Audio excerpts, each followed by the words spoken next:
పైగా కర్మ ఏమిటంటే ఈ రోజుల్లో ఆ తల్లి నిజంగా పాపం భర్త ఉంటే భర్తతోనైనా ఏదో మాట్లాడు, వాడు లేకపోతే చచ్చిపోతుంది ఆవిడ అన్యాయంగా ఒంటరితనంతో.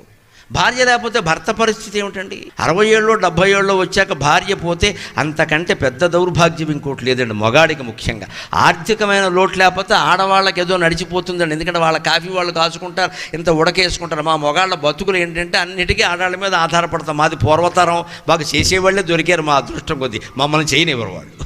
అందుకే ఏమన్నా జరిగిందంటే ఇక వీడు అవుట్. ఇప్పుడు కాఫీ ఇచ్చేవాళ్ళు లేరు ఇక్కడ ఇంట్లో. ఎందుకంటే భార్యను అడిగినట్టుగా కోడలను అడగలేమమ్మా, కష్టం అది. పెద్దవాళ్ళకి ఎప్పుడు అనంటే వాళ్ళకి ఇష్టమైన ఆహారం పెట్టాలమ్మా, మన నిబంధనలు వాళ్ళకి పెట్టకూడదు. రంగమార్తాండ సినిమా చూస్తే అర్థమవుతుంది.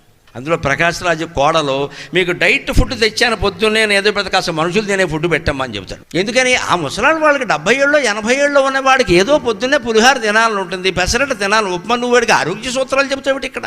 వాడికి ఆరోగ్యం 10 ఏళ్ళ వాడికి చెప్పండి.